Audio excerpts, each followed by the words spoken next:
The vicious Pacific struggle of World War II.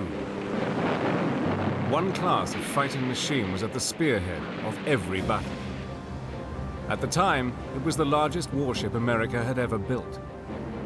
With the ability to launch hundreds of fighter bombers against shipping and island bases, it tore into the heart of the enemy.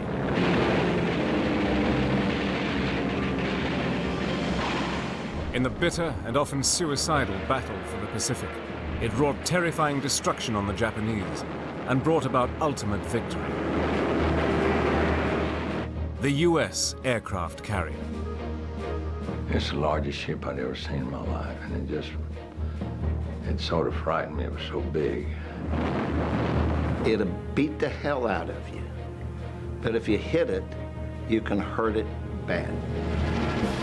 Using extraordinary color archive film and reenactments, Battle Stations takes you beneath the decks of the mightiest ship in the Pacific War, the aircraft carrier.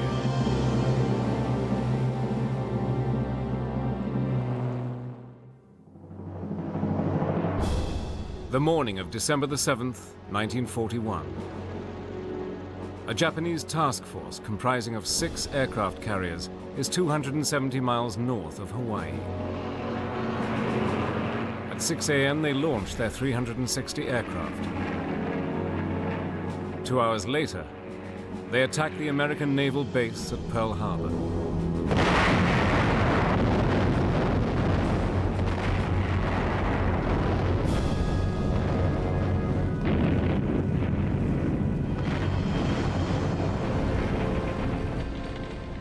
By 10 a.m., the U.S. Pacific Fleet is destroyed. Of its 8 battleships, 6 are either sunk or severely damaged, along with 3 cruisers and 3 destroyers. America was at war. Never before had so much shipping been destroyed by enemy aircraft that had been launched from carriers. These mighty ships had come of age as fearsome machines of war. Yet only 30 years earlier, they had been looked on as nothing more than an interesting experiment. On November the 14th, 1910, a 24-year-old American pilot called Eugene Ely became the first to successfully take off from a ship when he took his Curtiss biplane from the deck of a cruiser. Carrier aviation had been born. Though the experiment had opened a few Navy eyes, it did not loosen its purse strings. A ship built specifically to launch planes was considered ridiculous. Instead, the US developed a floating platform for seaplanes. America was fast losing out to other nations in the development of naval aviation. Britain was quick to recognize the potential of planes equipped with ordnance operating from ships. By June 1913, a landing platform had been built on board one of its cruisers, HMS Hermes. 2 years later, the Royal Navy was operating aircraft from 5 modified vessels. Following the British lead of converting ships for use as aircraft platforms, the US Navy selected a collier to become America's first aircraft carrier. Named the USS Langley, she was commissioned in 1922. Although ungainly, she would be the first in a large and fearsome family of naval vessels. But the problems of landing and taking off on a moving vessel were enormous. This new science was having its fair share of teething problems.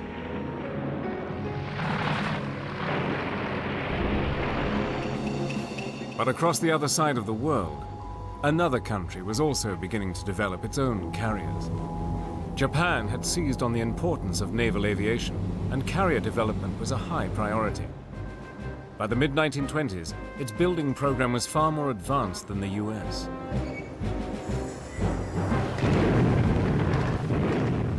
But it was Japan's invasion of China in 1937 that sent a wake-up call to the world. America, conscious of the threat in the Pacific, immediately ordered the construction of a new generation of carriers, more powerful, with greater range and load-carrying capabilities. Amid growing international tension, 3 carriers were commissioned: the Yorktown, Enterprise, and Wasp. Though theoretically capable of launching a devastating attack, the modern aircraft carrier had never before been used offensively. But on the morning of December the 7th, 1941, everything changed. Pearl Harbor had conclusively proved the effectiveness of a carrier force. Grievously wounded, America needed to show that it could take the fight back to Japan. In an audacious move on April the 18th, 1942, an American carrier struck at the very heart of Japan. Taking off from the USS Hornet, 16 B-25s commanded by Lieutenant Colonel Jimmy Doolittle bombed Tokyo. In reality, the raid caused little damage, and the Japanese people were able to go about their normal business. But in America, the psychological impact was enormous. A carrier had struck at the very seat of power of the Japanese emperor, a city thought to be impervious to enemy action. The American public was really down. They had nothing to shout about. All of a sudden, it shows up in the papers, Tokyo bombed.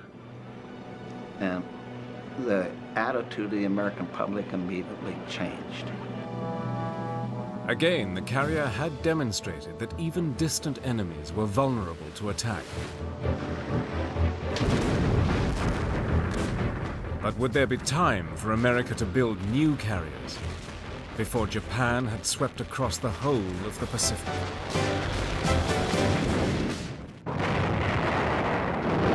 Despite the devastation of the American Pacific Fleet by the Japanese at Pearl Harbor, 3 U.S. carriers had miraculously escaped.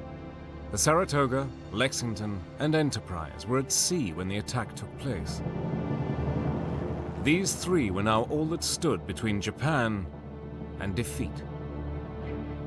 Immediately, plans to supply the Pacific Fleet with 40 new carriers were reviewed and put into action. The new Essex-class carrier was chosen to be the foundation of America's rebuilding program. Intended to carry more aircraft, the Essex-class was over 800 feet long and at 27,000 tons was more than a third heavier than any of its predecessors, and armor protection was greatly improved. These features, with the provision of a vastly improved battery, such as the main armament of 8 5-inch guns, 17 40mm Bofors guns, and 60 20mm Oerlikon guns, gave the ships a much enhanced survivability. In a Herculean effort, 5 shipyards in Virginia, Massachusetts, New York, and Philadelphia worked around the clock to produce 24 of these colossal vessels, each one bigger than a major New York skyscraper. It looked like a warship, but I'd say 10 to 20% of the shipyard workers were ladies. And you heard of Rosie the Riveter. Well, it was Rosie the Welder. If you can picture a brand new hotel with nothing in any of the rooms, nothing. That was my first introduction to the ship. The construction of the Essex-class aircraft carriers exemplified America's awesome industrial capability.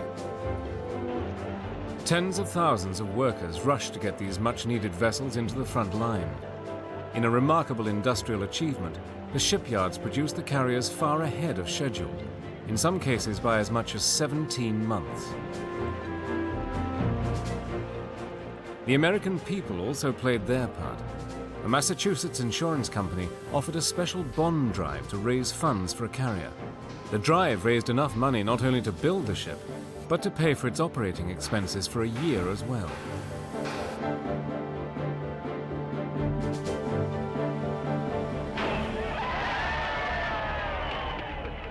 And as these mighty ships began to emerge from the shipyards, there was now a need for sailors to man them. Since the Japanese attacked Pearl Harbor, I had been wanting to get in the service, and I wasn't old enough. So finally, when I became 16, I begged my mother to just let me go because I couldn't stand it anymore. I really wanted to get in. I really wanted to kill the Japs. For many of these young men, it was the first time they had ever seen an aircraft carrier.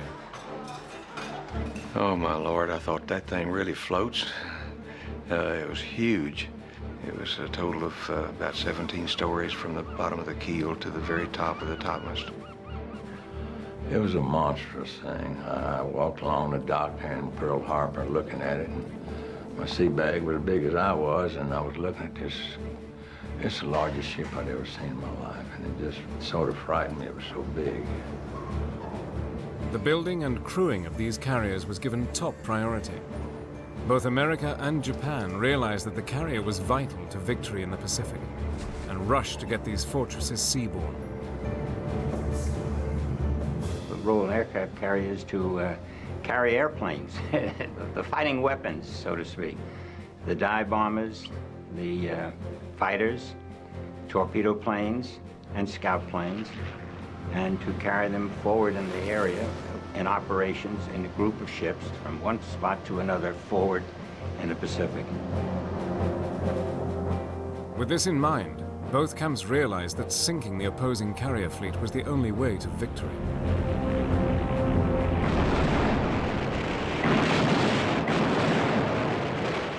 In the Battle of the Coral Sea in May 1942, US and Japanese ships engaged in a unique battle. It was the first time carrier aircraft had been deployed against carriers.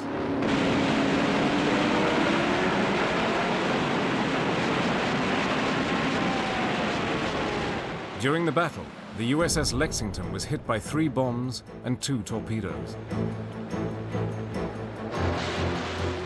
But the next major naval engagement of the war would prove to be the turning point in the Pacific, the Battle of Midway. In an attempt to occupy the tiny but strategically important island of Midway, the Japanese sent a 4-carrier task force to draw out the American fleet in the Pacific. The principal objective was the destruction of America's carriers. On the morning of June the 4th, 1942, Japanese carrier-based torpedo and dive bombers attacked.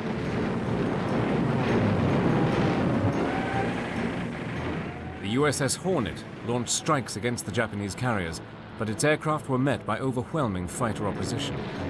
Of the 41 torpedo planes launched by the American carrier, only 6 returned. But the battle was not lost. The dive bombers of USS Enterprise and Yorktown fearlessly attacked the fleet. In the final tally, 4 Japanese carriers had been destroyed. Midway was a decisive battle, and one that would have a far-reaching impact on the war in the Pacific. You can build another airplane, you can build another carrier. The Japanese did not do what the Americans did. When we had expert pilots, been in combat and everything, they sent them back to States to train more people. The Japanese kept them out there, and we killed them. That was the mistake the Japanese made. America, too, suffered a carrier loss, the USS Yorktown. Despite this loss, Midway established the supremacy of the carrier in naval warfare. They were hailed as the new queens of the sea. But to the sailors, it became all too clear that each engagement would be a battle to the death. As the battle for the Pacific intensified, life was about to become a day-to-day challenge for the men on board the cities of steel. Despite the success of the carrier force at Midway, the battle for the Pacific in 1942 had been costly. 3 US carriers had been sunk. America needed new flat tops, and needed them quickly. By December, the first of the new Essex-class carriers was commissioned and ready to enter the Pacific War. When you go out underneath that Golden Gate Bridge, because you know you're going, you don't know whether you're going to come back or not, this kind of thing. It's really an emotional thing watching as it disappears. That's when you get that lonesome, melancholy feeling.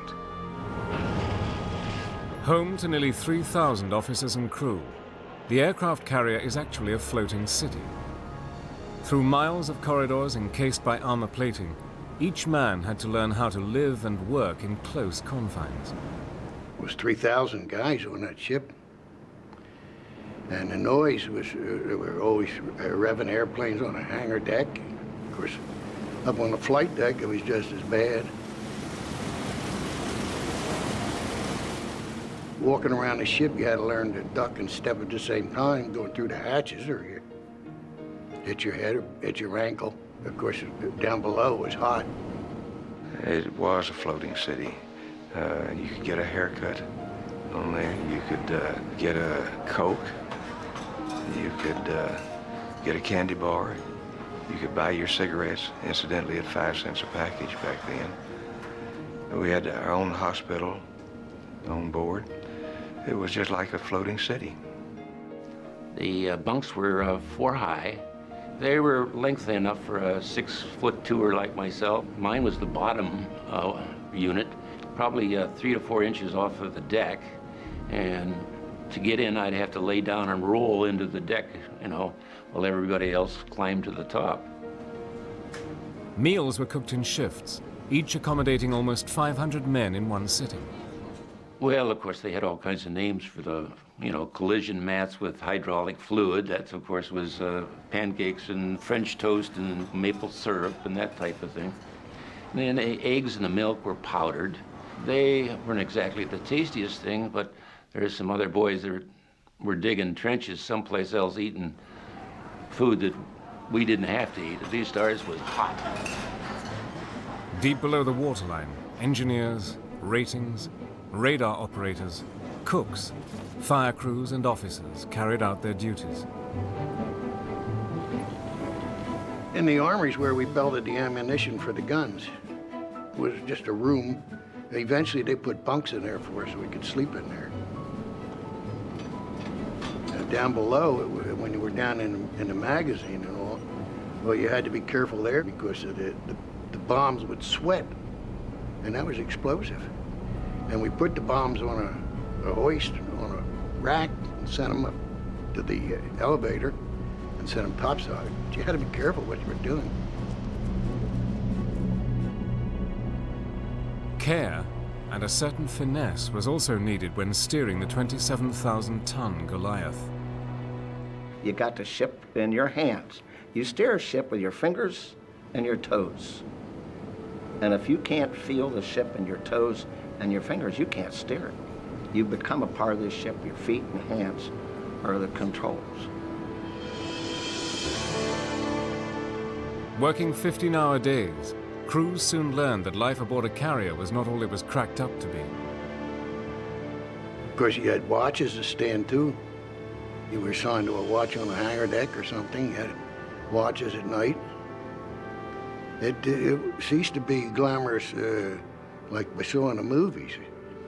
It was work. There were times when the crews could take a much-needed break, but total relaxation was non-existent. The alarm to man battle stations could be just seconds away.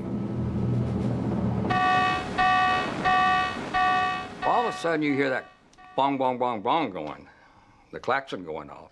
You know that, hey, move it. Everything's moving, every leg and every arm. We were all there on duty within a matter of about 2.5 minutes. It was just a mad rush, everybody, to get to their station. And you wanted to make sure you got there. Whether you were a firefighter or a baker, everyone had their battle station duties. On the flight deck, there was a constant state of frenzied activity.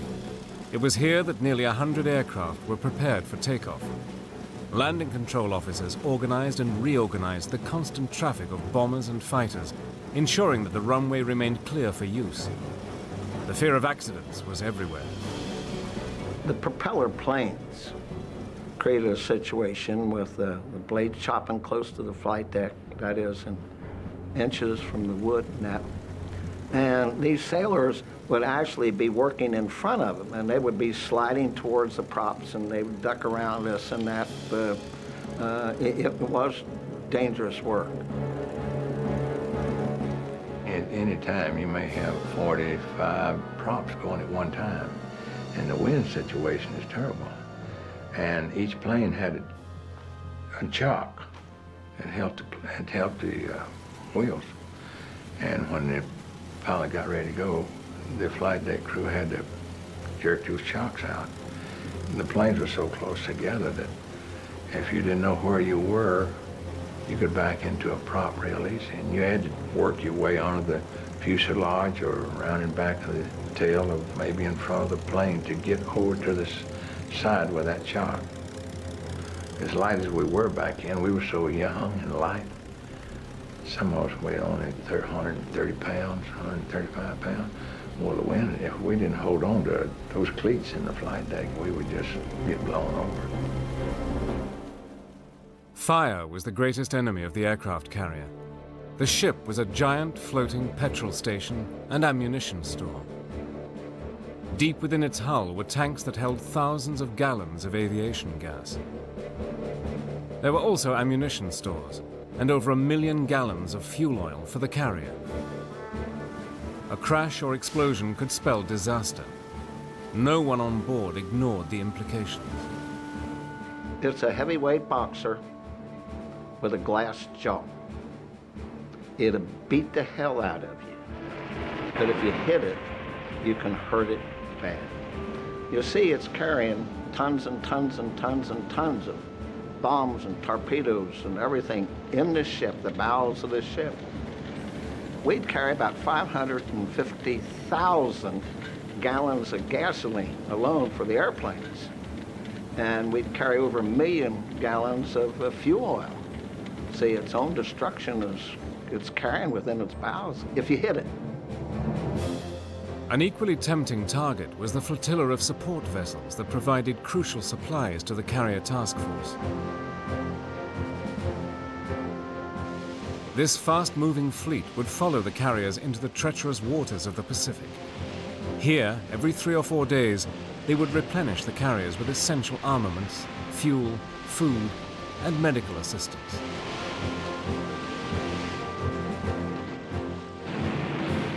By late 1943, the battle for the Pacific Islands intensified, and the carriers were at the spearhead of all the attacks. Wave after wave of aircraft were hurled at the Japanese.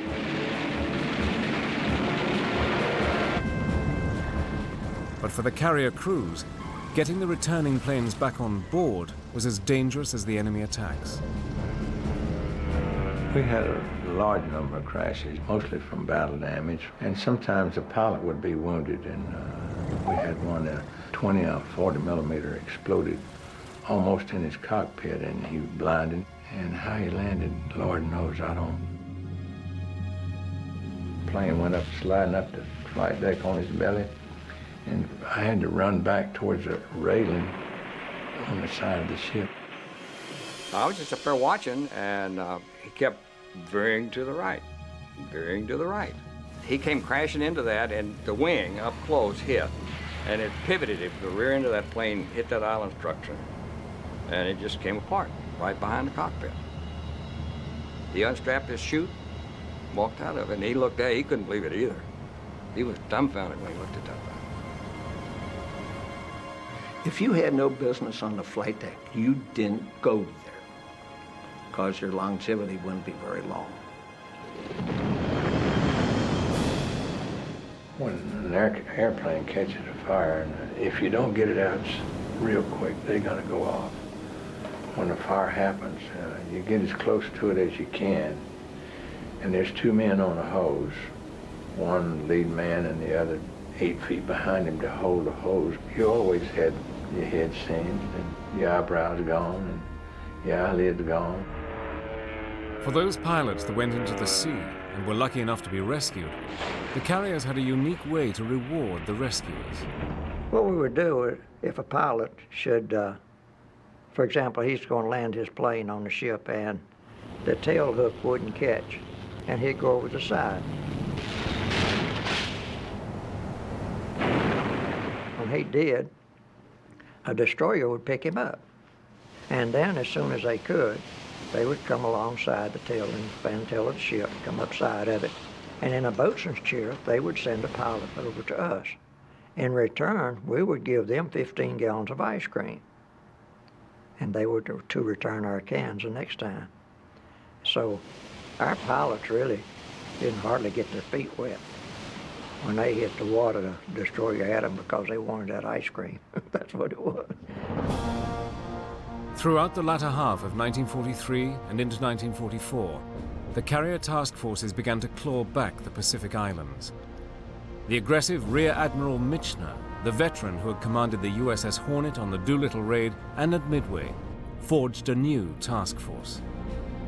Task Force 58, as it would now be called, became the most powerful and self-sufficient naval force in history. On the morning of June the 18th, 1944, wave after wave of Japanese aircraft from their carriers and the island of Saipan attacked Task Force 58. The Battle of the Philippine Sea had begun. In some of the fiercest dogfights of the war, nearly every Japanese aircraft was shot down in what became commonly known as the Marianas Turkey Shoot. When the battle was over, Japan had lost 480 aircraft and nearly all of their carrier-trained pilots.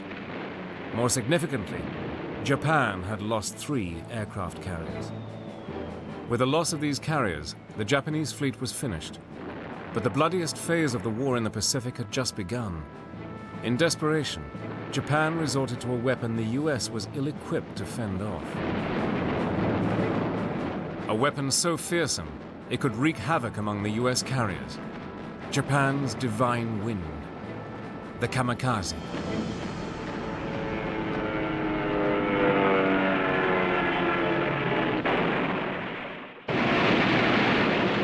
By mid-1944, the Pacific War had seen the near destruction of the Japanese Imperial Navy. But as the bitter fighting on the islands continued, a new and deadly battle between ship and plane was about to begin. Desperate to defend themselves against the American march towards their home islands, the Japanese initiated a plan for special attack, or suicide missions. The plan, which was hoped would save Japan, was called kamikaze, or divine wind, in honor of the typhoon that had saved their country from a Mongol invasion in the 13th century. The kamikazes were unique in military history. Adhering to the warrior code of Bushido, the Japanese pilots prepared themselves for the ultimate sacrifice, to die protecting the Chrysanthemum Empire. I could never understand somebody doing what the emperor wanted you to do, and just sacrifice your own life. I didn't want to sacrifice my life. I wanted to live. It's hard to understand that somebody else would say, I'd rather be a dead hero than a live combatant. In October 1944, the Japanese began their kamikaze onslaught. American carriers were the prize targets, and the Japanese pilots were instructed to aim at the flight deck and the carrier's island.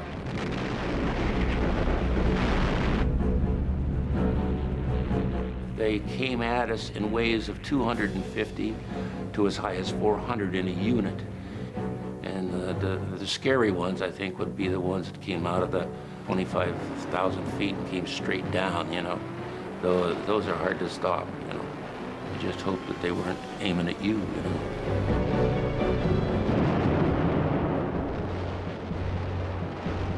When they attacked, you know, all our 5 inches and 40 millimeters and 20 millimeters, they just fell to sky just like a pepper. There wasn't any sky except for the smoke.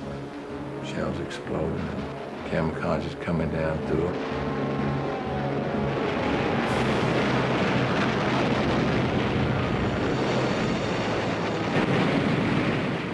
When the 20 millimeters went off, well, let me put it this way. You can't dig a foxhole in a steel deck, but I tried. We had one make a torpedo run on us, and he got through all the guns. And when he got right to the edge of the flight deck, the plane just lifted up, and he still had his torpedo on. And you could have stood on the flight deck and touched him as he come over the flight deck. And as soon as he got over the flight deck, he went in a drink.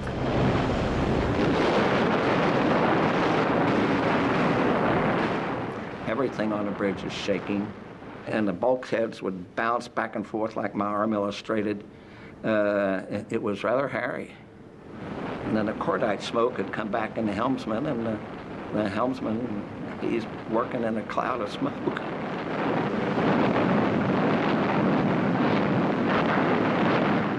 We had 4 5-inch guns, that's 2 turrets, firing in front of us, and a quad of 40s in front of us, that's 4. And quads on top, and a battery of 20 millimeters. And if they all got fired at one time, you couldn't hear a thing.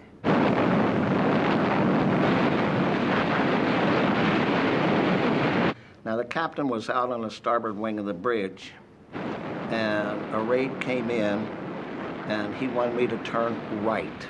Now, I'm not going to hear anything he says. He just popped in the bridge and reached in and beat me on the arm, beat me on the right arm. And he run back.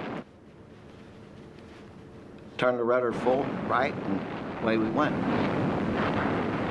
As the battle proceeded, he'd run back and beat me on the other arm. We never rehearsed this.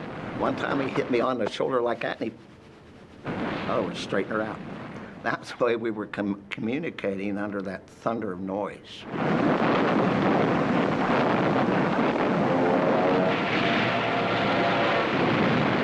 We cursed a lot. Our sailors are famous for that.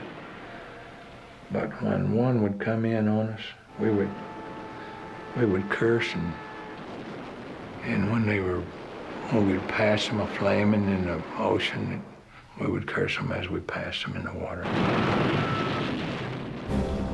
By early 1945, Japanese kamikaze raids were reaching a new intensity. During the invasion of Iwo Jima, Japanese suicide pilots targeted the carrier USS Franklin. The date was March the 17th, St. Patrick's Day. Don Ziegler was on the bridge of the USS Yorktown and tried to warn the Franklin that the incoming planes were not friendly. The carrier Franklin was just right there on the horizon, and the plane started towards her formation.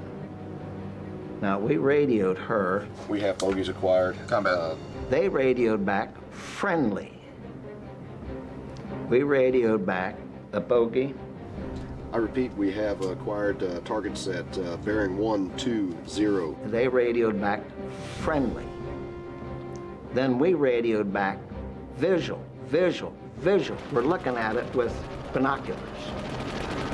And then the next instance, up went the Franklin.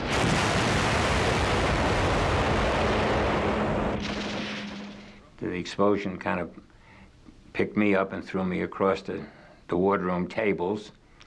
And that was the beginning of a very harrowing 12 hours or 15 hours. And the ship started blowing up. I counted 46 explosions and stopped counting because there was still more going.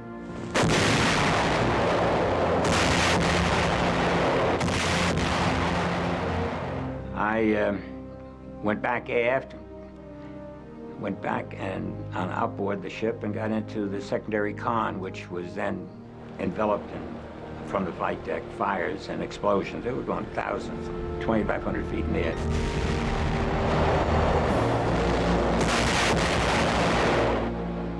She finally goes dead in the water, and most of the guys are just hollering, get off that son of a bitch, is what they were really wanting them to get off, because she's just blowing up from one end to the other.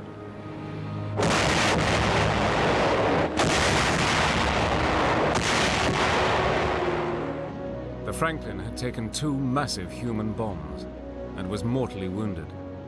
Her crews desperately fought the fires in an effort to save the ship. But deep below her decks on level 4, trapped men were battling to save their lives. There was no way out, and the fire was coming up behind us. There was above us a hatch. The paint was coming off the wall. That's how hot it was. You couldn't touch the bulkheads. I found a piece of metal from a bunk or something. I started pounding on it. It was too hot to touch up there. And we just pounding on that. One guy arm would get tired, we'd pass it to somebody else and he'd pound. And we just kept that up continually. And in fact, it was so hot that Several of the crewmen took off their sheets, their T-shirts or whatever they had on, folded them neatly and urinated in them, and reversed them to get breathing so they could get some air through their T-shirts. Somebody suggested we say the 23rd Psalm. And I don't think there was one of us who knew it in its continuity from the beginning. The Lord is my shepherd. I shall not want. He restoreth my soul. He guideth me down the path. Each contributed at least a thought, a sentence, or a part of that psalm, so that we didn't miss a part. We got it all glued together. Thy rod and thy staff, they comfort me. Above the trapped men, firefighters heard their cries and were trying to cool the hatch down with high-pressure hoses. I couldn't see how I could die that young. And there's so many men that died were younger than I, you know. With time running against them, the rescue team finally managed to get to the hatch. After a long period of time, we heard some tapping above. And as we looked up, we could see that the wheel was starting to move a little bit, and then more. And then all of a sudden, they flung the hatch open from above. We went right up through there and down forward on the hangar deck with the fire hoses on each side of us. And so we all got out of there. Incredibly, the Franklin survived, but at a huge loss. 724 men were killed, and 265 were wounded. But it wasn't the end. There was still one island left to conquer. It has since gone down as one of the bloodiest battles in world history. Okinawa. By April 1945, American forces were racing towards the very heartland of Japan. Crucial to the success of the invasion would be the capture of the strategic island of Okinawa, a mere 350 miles from the mainland of Japan. If the battle for Iwo Jima had been a hard-fought and bloody engagement, the battle for Okinawa reached new levels of ferocity, earning it the nickname, the Island of Death. Once again at the forefront of this strike force were the Essex-class carriers of the Pacific Fleet. And once again, Japan's kamikazes targeted the American carriers, wave after wave of them. On the morning of April the 6th, radar began to pick up large formations of aircraft heading directly towards the fleet. My area of operation usually was in an area called Combat Information Center. If the enemy planes were coming in at a very low altitude, then they'd be within 10 miles of us before we could pick them up. But if they were coming in at 20,000 feet, we could get them at 150 miles out. On that first day, a 700-plane force, half of them kamikaze, struck the American fleet in successive waves. Okinawa was the worst part of the war so far as the kamikazes was concerned, because I think it was 26 on the first 32 days, and we were in general quarters. As the weeks wore on, large numbers of kamikaze were shot down, but many did manage to get through, often with devastating success. The plane came in from the back part of the ship. Came in and dropped its bomb that went into number 3 elevator and then crashed into the flight deck just forward of the number 2 elevator, which was a midship.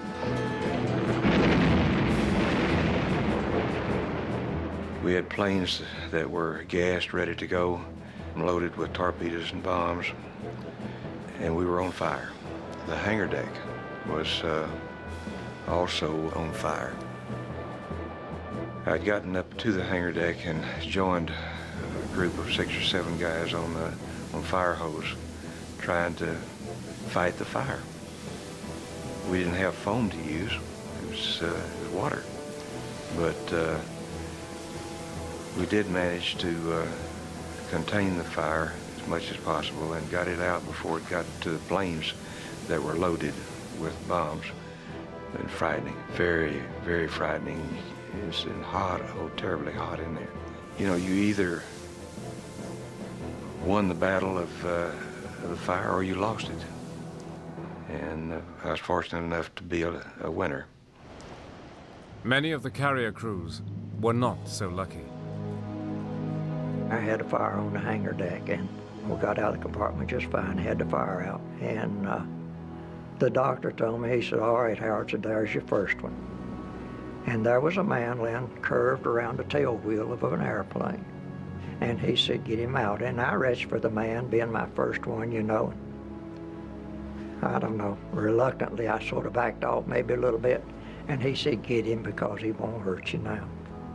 And when I pulled a man's ankles to pull him out of there, the meat came off in my hands. That was bad. By June the 21st, the battle for Okinawa was won, but at a terrible price. The US Navy had suffered 5,000 wounded, and almost 5,000 men had been killed. When we did have deaths at sea, they would take the bodies and sew them up in a canvas, and they'd place a 5-inch shell between their legs before they sewed the canvas up. Then they were laid out on number 2 elevator or so forth that hang out over the side of the ship. And then at the funeral service, there was a card that we had of men in uniform. And they would tilt these boards up all at one time and slide the bodies into the water.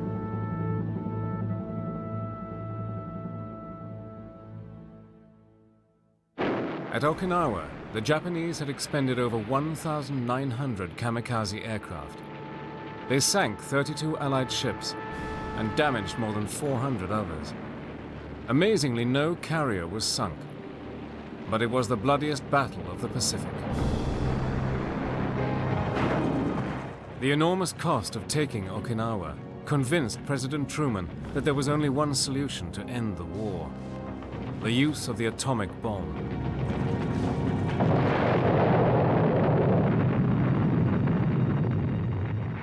One week later, Japan surrendered. After 4 long years, the bloody battle for the Pacific had taken the US carriers from Pearl Harbor to the Bay of Tokyo. Admiral Mitcher, the man who created Task Force 58, the one always in the thick of action, delivered a fitting tribute to the flat tops. Japan is beaten, and carrier supremacy defeated her. It was the Essex-class carrier which took the war to the enemy and helped to gain a total conclusion of the Pacific War. The carriers took the war to where it was needed. And I think without the carriers, we would have still been fighting.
That's easy.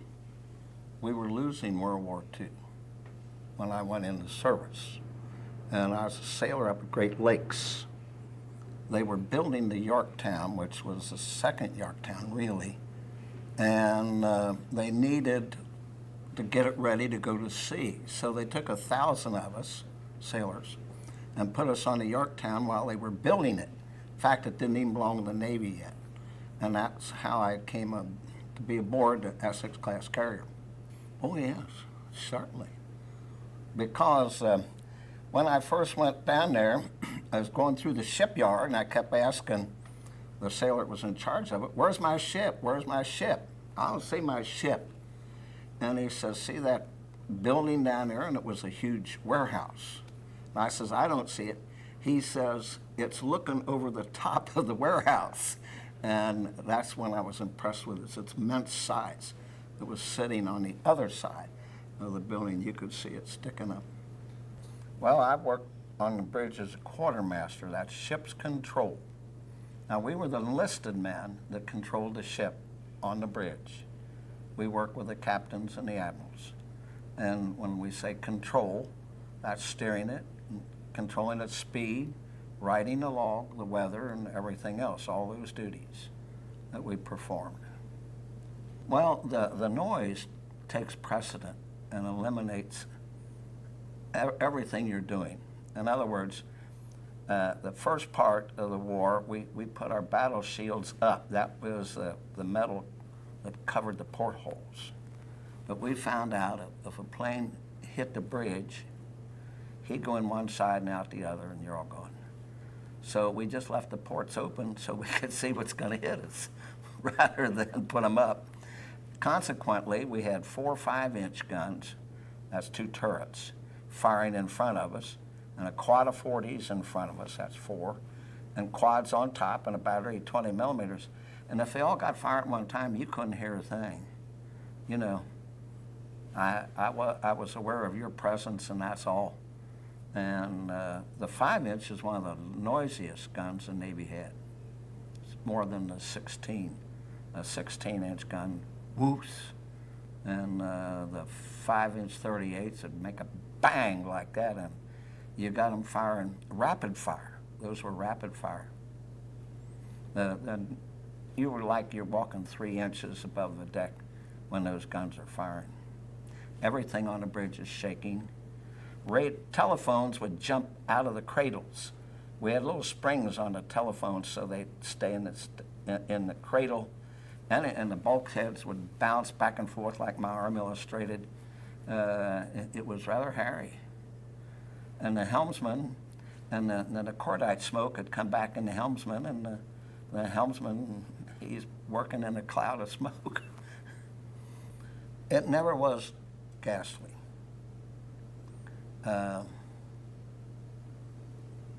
Yeah, men blown up and everything. The first time I was in combat, remember I told you that we had 14 helmsmen. Only one guy could steer the ship at a time. And I had a gunner's mate by the name of gunner's mate hollered and come down, and he strapped me in a 20 millimeter cannon. I never fired one of them in my life. On the starboard side. This Jap torpedo plane attacked from the port side. Now, again, on occasions in combat, you feel like a damn fool. I got earphones on. Fire control's telling me, watch your sector. Now, that means you just look straight ahead and back and forth, no matter what happens behind you or on the side. You watch your sector to be able to fire in that sector. Watch your sector. Well, what in the hell is the guns on the port side shooting at? I can't see because the Allen structure's in the way. You know, all right, that's my first detection. The next thing I know, that big burning torpedo plane shot over my shoulders and crashed in the water right in front of us. That was my first introduction that you could get hurt in the war. The 20 millimeter, I always called it a vengeance gun. The big 5-inch, we'd open up so far out that we would get the enemy plane's attention, and they would be bouncing the shells around him and exploding and had him very wary. Then the 40 millimeters would come into play, and those are the babies that shot down most of the enemy planes. Now, you still haven't fired your 20 millimeter. And if you fire 20, he's already there. He's not only in your backyard, he's over it, see? And the whole thing that you did with the 20, you made damn sure, even if he hits you or is going to drop something on you, he's not going to get away. Now, that was true with the Yorktown. It shot down 15 Jap planes, and not a single one of them got away. No Jap attacking the ship ever got back to tell about it. But the 20 would just tear him up because it was almost point-blank firing. Almost. Now, that's kind of how it started.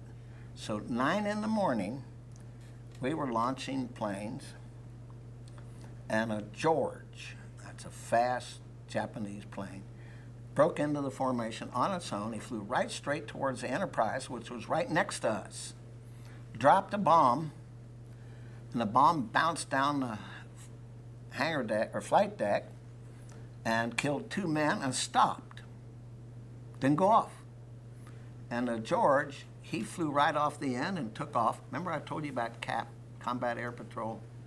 Well, those 4 guys are already upside down, and here they come. And the Jap thought he got away with it, and he got splashed in a matter of minutes. He was in the ocean. All right. The Japs are still coming out. That's at 9 in the morning. At noontime, the carrier Intrepid, she was on our starboard quarter. She gets hit. Now, she didn't have a reputation for being a real fighter. She put up one of the most gallant battles I've ever seen, fighting them planes off. She got hit and she was burning, smoking badly. We radioed her and asked her, did she want us to change course? Now, the purpose of that is you're moving the air through the carrier so the smoke doesn't interfere with your fighting fires. And she told us to mind our own damn business. That's how frustrated they were. Okay, now that was noontime. At 3 o'clock, we get attacked and we got hit. We had a Jap, he'd come out of the sky right directly in front of the bridge above us. And you have about 8 seconds to hit him. If you don't hit him in 8 seconds, he's got you. Well, we got him, hit him, but his bomb come off, or he let it go, one of the two. The bomb hit the bridge. It hit 11 feet from where I was standing. Didn't go off. It was a 650-pound bomb, and it scooted down through the side of the ship and went through our incinerator stack, went through the signal bridge, went through a 20-millimeter platform, ripped the legs off of a gunner, and blew up outside the ship between mounts 11 and 13. That's on the outside of the ship, and blew in, cut all our cables. That fire control, it really left us a mess. The ocean was even on fire. Gasoline's running down on the ocean, everything. We were in bad shape instantly. It blew up everything I owned. My compartment was gone. All the sailors on the ship later thought I'd been killed because my bunk was blown up. I was always in my bunk. So they thought the whole thing's gone. But that was what occurred to us. We burnt, we put fires out, we flooded. Now the ship maintained speed and our position in formation. Now we got an admiral who was in charge. This is Navy protocol. Created a very amusing thing. We're on fire, you can see it, the other ships can see us burning. And they know they've seen us get hit. A few months before that, the carrier, there was a CVL carrier, was burning, and the cruiser Birmingham went next to it to help it.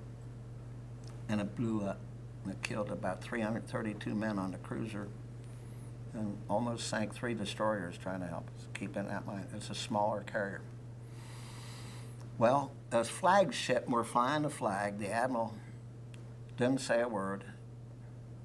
A cruiser pulled out of formation and came over, and she's flying an admiral's flag. She's got an admiral. And since we didn't say anything, he come over and got right next to us, and he's looking at us. And the hell with him, you know, we've got carrier stuff to do. And he sent us a message. where is your fire? Well, the signalman, kid by the name of Schrader from Cincinnati, hollered to the bridge, "Say," points, "Admiral wants to know where the fire is." I says, "Captain, he wants to know where the fire is." He says, Tell him it's against our 5-inch magazine." We're going to blow up if we don't get the fires out. And he gave him the message. And that cruiser turned and headed the other direction. She's throwing water about 12 feet in the air trying to get away from us. Because if we blow up, there is no cruiser. There ain't going to be casualties. There ain't going to be a cruiser. Took off. So those are some of the things that happen with or without communications. But things just happen.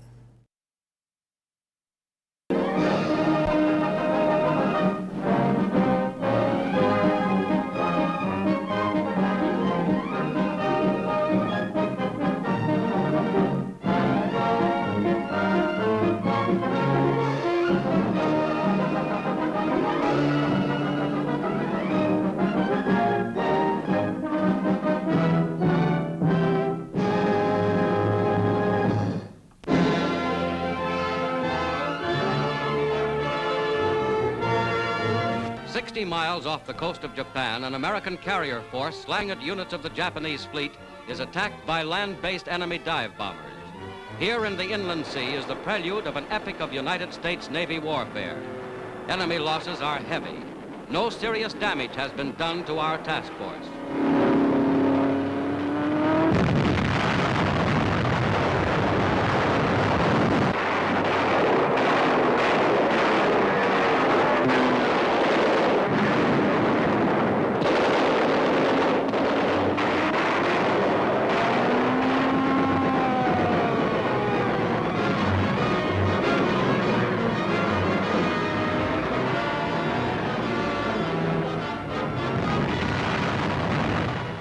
Suddenly, the carrier USS Franklin is struck square amidships by 2 bombs from a low-diving Japanese bomber.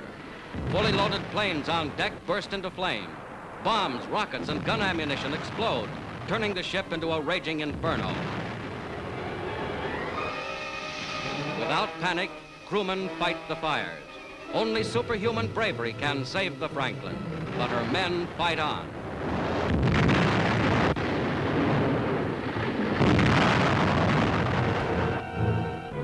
The toll of casualties grows as explosions continue. The Franklin burns through the day.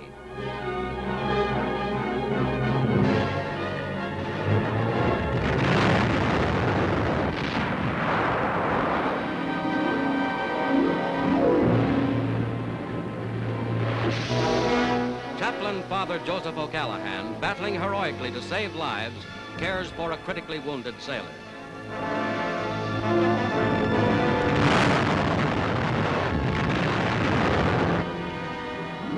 Franklin is still afloat. No ship has ever before taken such punishment and survived. Scorched and bomb-torn, the carrier lies dead in the water, listing sharply. Rescue ships, without regard to their own danger, stand by to take off the wounded. 1,100 are casualties, more than 800 of these killed or missing. But 2,000 others of the Franklin's crew miraculously escape unhurt.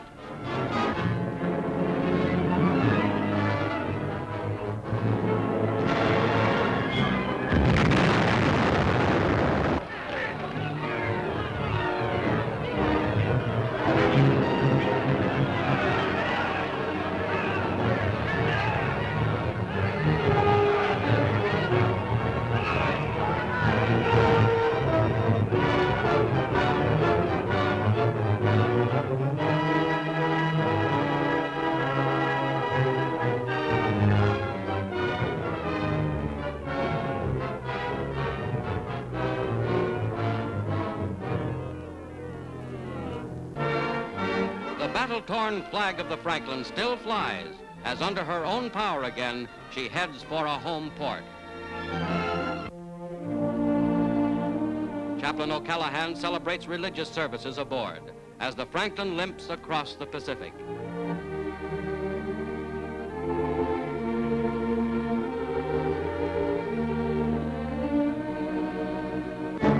Nearing the Panama Canal and the final stretch of her incredible 12,000-mile voyage, the Franklin's wounded received combat decorations.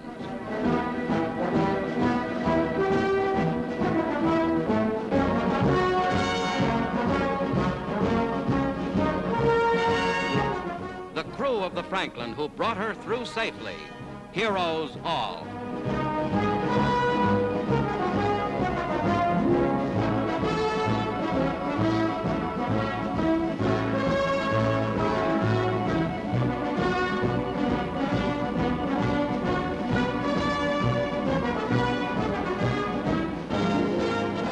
The ship that the Japanese had announced that they had sunk is now home in New York for complete repairs. The Franklin's successful battle to survive now takes its place in naval history, and she will sail forth to battle once again.